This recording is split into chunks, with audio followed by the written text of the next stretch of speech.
This is the story of how, in 1683, a Native American leader may, or may not, have done something which influenced a British pop group over 300 years later. That influence was very indirect, and its story includes some pretty serious cultural appropriation, a notoriously corrupt New York political machine, one Major League Baseball team, one NFL team, 3 professional soccer teams, and 2 highly talented soccer players from South Africa. Let's start at the beginning. In 1681, King Charles II of England signed over a huge piece of territory from his North American colonial holdings to a man named William Penn. Penn's father, Admiral Sir William Penn, had died 11 years previously, and at the time of his death he was owed £1,600 by the Crown, an enormous sum at the time. King Charles decided to repay this debt with a land grant. He gave the land to Penn with a condition that it be called Pennsylvania, or Penn's Woods, to honor Penn's father. William Penn soon left England for his newly acquired territory. Some of this land had previously been part of former Dutch and Swedish colonies, but now it was all his. Except, of course, for the tricky matter of a well-established indigenous population, which had not consented to have their land given to anyone. Penn decided to make peace with the locals. According to historical accounts, which are very possibly legendary, William Penn signed a treaty with a chief of the Turtle clan of the Leni-Lenape nation. This was in 1683, 2 years after Penn acquired his land from King Charles. There is no hard evidence that this treaty ever actually existed, or even a clear account of what exactly was supposedly agreed. There is a tradition that the treaty was signed under an ancient elm tree in the Lenape village of Shakamaxon, and that the chief of the Leni-Lenape people was named Tammany, or as he was more commonly known to history, Tammany. According to accounts written long after the event, Tammany is said to have proclaimed, in English, "We will live in love with William Penn and his children as long as the creeks and rivers run, and while the sun, moon, and stars endure." Whether or not Tammany actually said this sentiment was not shared by William Penn's children, who went on to defraud the Leni-Lenape people out of 1.2 million acres of land in a historically certain treaty which was signed in 1737. But back to 1683, the elm tree in the village of Shakamaxon, said to mark the spot, was a historical landmark for many years, even as the city of Philadelphia grew up around the area. The tree was blown down during a storm in 1810. But the site, now located in the Philadelphia neighborhood of Fishtown, was later commemorated with the construction of Penn Treaty Park, which was opened in 1893. Meanwhile, the legend of the Indian chief, who had so graciously agreed to the invasion and confiscation of his people's land, proved to be a big hit in colonial America. The people of Philadelphia adopted Tammany as their favorite son, and often referred to him as King Tammany, Saint Tammany, or even the patron saint of America. Philadelphia's veneration of Tammany continues still today. A new statue of him was unveiled in the city as recently as 1994. In the early 1770s, Philadelphia began celebrating May 1st as Tammany Day, and in 1772, 89 years after the treaty was said to have been signed, an organization calling itself the Sons of King Tammany was founded in the city. In the decades before and after the American Revolution, Philadelphia was the country's largest and most culturally influential city.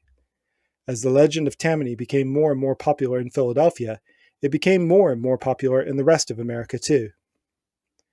According to the Military Journal of George Ewing, George Washington and his men held a Tammany festival during their encampment at Valley Forge. After the American Revolution, new Tammany societies, or Tammanies, were founded across the country. In 1786, a society officially known as the Sons of St. Tammany was founded in New York City. Like all Tammany societies, the New York Society drew heavily on the appropriated culture of America's native people for their rituals and terminology. For example, the leader of a Tammany society was called a Great Sachem, which comes from the Algonquin term for paramount chief. Ordinary members were known as braves. The meeting place for the society was known as a wigwam. Despite adopting Native American influences for their own use, only white men were allowed to join the New York Society. Originally, the Sons of St. Tammany meetings were held in taverns, especially Barden's Tavern on Broadway near Bowling Green. In 1798, the meeting place, or wigwam, moved permanently into Martling's Tavern. This building eventually became known to the locals as Tammany Hall. The location of the wigwam changed many times over the years, to Nassau Street, then to 14th Street, then to Union Square, but wherever it was always known as Tammany Hall. Eventually, the New York Society itself, not just the building, was known as Tammany Hall. From the start, Tammany Hall had a political agenda.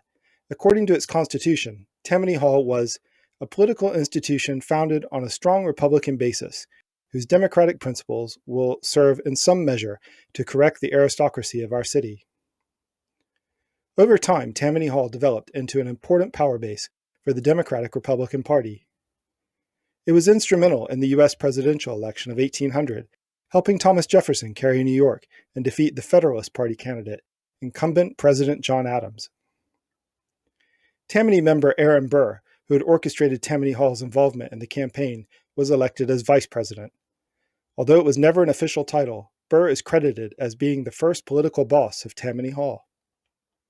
Many political bosses followed, including William H. Tweed, known to history as Boss Tweed, who was perhaps the most famous Tammany strongman of all. Under Tweed's leadership, Tammany Hall grew increasingly corrupt and also increasingly powerful. Over time, its prominent position in New York City politics made Tammany Hall well known nationally. Under Tweed's leadership, the Democratic Party National Convention of 1868 was held inside Tammany Hall. In 1910, an on-again, off-again member of Tammany Hall named William Hepburn Russell bought Boston's National League baseball team. He thought running a team in Boston would be less stressful than his law practice and political career in New York. At the time, the Boston National League team was known as the Doves, purportedly because of their solid white uniforms and because the team had previously been owned by George and John Dovey. In keeping with the tradition that a team's nickname reflects its ownership, soon after Russell's takeover, sports reporters began calling the team the Boston Rustlers. Russell died 11 months later, however, and the Rustlers played only a single season under his ownership. Fellow Tammany member James E. Gaffney bought the team from Russell's estate. Gaffney owned a construction company, was a city alderman, and was also a close friend of Tammany's political boss at the time, Charles Francis Murphy. With a new ownership, a new nickname was called for. A local lawyer and former player suggested the Braves, the term Tammany Hall used for its membership, in honor of the new owner's connections to Tammany Hall. In 1915, Gaffney opened Braves Field, which was the home of the Boston Braves until 1948. Like Tammany Hall itself, Braves Field was sometimes referred to as the Wigwam. In 1932, the National Football League awarded the new Boston franchise to Washington, D.C. businessman George Preston Marshall. The team played its first season at Braves Field. As was common practice at the time, the football team took its name from the city's baseball team and was therefore also known as the Boston Braves. For the 1933 season, Marshall relocated the team across town to Fenway Park. He also hired a new head coach, William Henry Lone Star Dietz, a man who claimed to have Sioux ancestry, but probably did not. Marshall decided to drop the name Braves, but instead of adopting the name of the baseball team which played at Fenway Park, the Red Sox, he chose a somewhat similar name, the Redskins. Besides being similar to Red Sox, the Redskins name had a connection to the club's original name, the Braves, and may have been meant to honor Coach Dietz's dubious claims of Indian heritage. In 1937, Marshall moved the Redskins to his hometown, Washington, D.C. That first season in D.C., the team promptly won its first NFL championship. Back in Boston, the 1930s Boston Braves, the baseball team, had endured a long string of losing seasons. In an effort to attract fans from their much more popular crosstown rivals, the Braves signed Babe Ruth for his final major league season in 1935. Ruth played badly and retired from baseball just 2 months into the season. While in a Braves uniform, he hit 6 home runs, bringing his career total to a record 714. Within months of Ruth's retirement, the Braves became insolvent. Bob Quinn, a previous owner of the Red Sox and Brooklyn Dodgers, bought the Braves in 1936. Looking for a way to shake up the image of a losing team, Quinn held a contest among fans and sports writers to choose a new name. The winner was the Boston Bees. The team continued to play poorly. 5 years later, in 1941, the new name was dropped, and the team once again became known as the Boston Braves. In 1945, Quinn retired from baseball, and his son John Quinn took over the management of the team. Shortly after, the team's performance improved, and the Braves reached the 1948 World Series, losing to the Cleveland Indians. Even a World Series appearance was not enough to allow the Braves to compete with the much more popular Boston Red Sox. In 1953, the team decided to relocate, becoming the Milwaukee Braves. Initially, the team was a huge hit in Wisconsin and drew 1.8 million fans during the 1953 season, a National League record at the time. In 1954, the Braves were joined by legendary slugger Hank Aaron. 20 years later, while still playing for the Braves, Aaron surpassed the 714 career home runs set by Babe Ruth during his short stint with the Boston Braves. Aaron eventually hit a career total of 751 home runs. While the Braves were in Milwaukee, the fairly generic Indian chief image, which had been part of the team's uniforms for decades, was replaced by a much more distinctive image of an Indian with a mohawk, gold earring, and single feather. In 1957, the Milwaukee Braves won the World Series. Although the team never had a losing record during its time in Milwaukee, attendances declined sharply in the 1960s. In 1966, the team moved again, becoming the Atlanta Braves. The Braves played their games in the newly constructed Atlanta Stadium, later known as Atlanta Fulton County Stadium. During the 1966 season, the Braves asked fans to suggest a name for their Indian mascot. By this time, the team's connection with the Leni-Lenape chief Tammany was long forgotten. The winning suggestion was Chief Knock-A-Homa, as in knocking in a home run. Continuing a tradition which began in Milwaukee, the Braves employed students to dress up as Chief Knock-A-Homa during home games.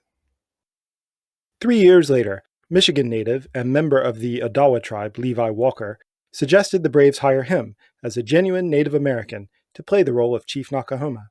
The Braves agreed, and Walker and his teepee in left field were fan favorites for the next 18 seasons. Back in 1967, Atlanta Braves Vice President Dick Cecil devised a plan for keeping Atlanta Stadium in use when the Braves were not playing. He set up a soccer team in the fledgling National Professional Soccer League. In keeping with the Atlanta Braves' Indian-themed name and the team's recently named Chief Knock-A-Homa mascot, Cecil named the new soccer team the Atlanta Chiefs. In 1968, the National Professional Soccer League merged with the United Soccer Association to form the North American Soccer League, or NASL. In its first year playing in the new league, the Chiefs won the NASL championship. This made the Chiefs the first ever Atlanta professional sports team to win a national championship. In fact, for 27 years, the 1968 Chiefs were the only Atlanta professional sports team to win a championship until 1995, when the Atlanta Braves won the World Series. But back to the 1968 Atlanta Chiefs. Chiefs player Kaiser Mutang, originally from Soweto in South Africa, led the league in scoring with 16 goals and 4 assists. 1968 was an exceptional year for the team for other reasons. On May 28, 1968, the Chiefs hosted Manchester City FC, which had won the English First Division Championship only weeks earlier. Much to the shock of everyone, the Chiefs won the match 3-2, including 2 goals scored by Mutang. Manchester City head coach Malcolm Allison made disparaging remarks about the abilities of the Chiefs players and called the result a fluke. At his request, a rematch was held on June 21st. The Chiefs won this match also, 2-1, including yet another goal by Mutang. On August 28th, the Chiefs hosted another exhibition match, this time against Brazilian team Santos FC, led by their superstar player Pelé.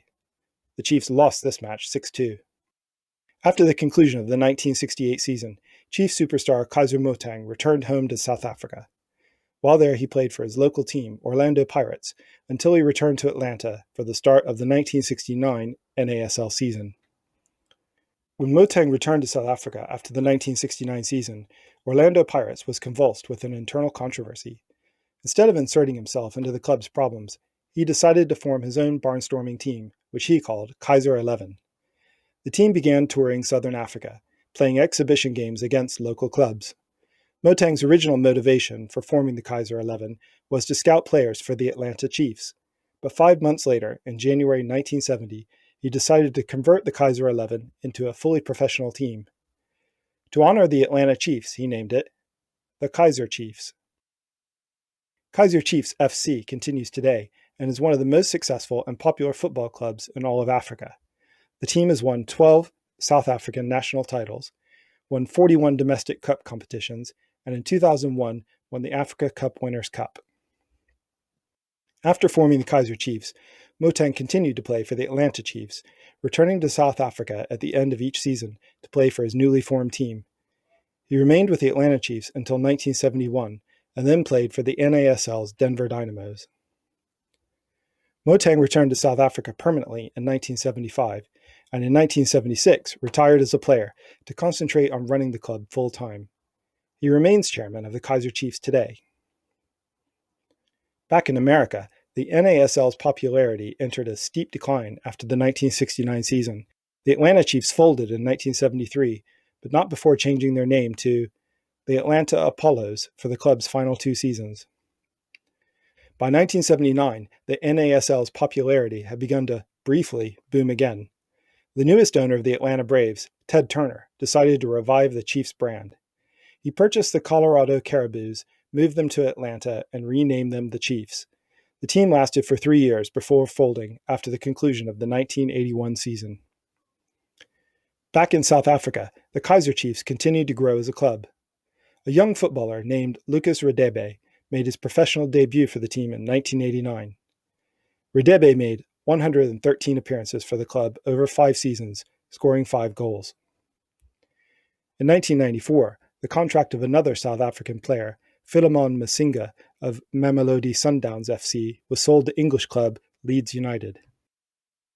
Radebe's Kaiser Chiefs contract was included in the deal for an extra £250,000, possibly to ensure Masinga had a friend among the players at his new club. Radebe thrived at Leeds, racking up 211 appearances over 12 seasons. Because of his history at Kaiser Chiefs, he was nicknamed the Chief by supporters and appointed team captain in 1998. At the time, Leeds United was one of England's best and most popular clubs. In 2003, 8 years into Radebe's stint at Leeds United, British independent record label Beggars Banquet closed its Mantra Recordings label. Mantra's previously signed bands were suddenly left without recording contracts. One band from Leeds, then known as Parva, struggled to find a new label after Mantra closed. As a dropped band, they believed their reputation in the industry had been damaged and decided to change their name. The members of the band, Nick Hodgson, Andrew White, Ricky Wilson, Simon Ricks, and Nick Baines, were dedicated supporters of Leeds United. To honor one of their favorite players, Lucas Radebe, they decided to name their band after his former club. The band became the Kaiser Chiefs, swapping the Z in the first word with an S. Since changing their name, the band has had a string of hit songs, including Ruby, I Predict a Riot, Every Day I Love You Less and Less, Never Miss a Beat, and Oh My God, totaling over 1.1 million singles sold for those 5 songs alone. The Kaiser Chiefs are still an enormously successful band today, and remain dedicated supporters of Leeds United FC. In 2016, following a series of very productive appearances for Leeds by Swedish player Pontus Jansson, band member Simon Ricks tweeted that the Kaiser Chiefs may change their name to Torino to honor his former club instead. But they didn't.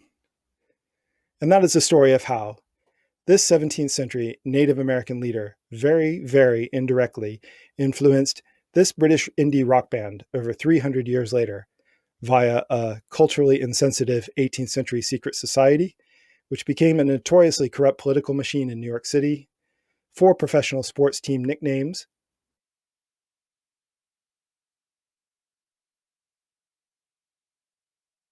and a very talented Leeds United player. Thanks for watching. This is my first video, but there are more to come. Please be sure to subscribe.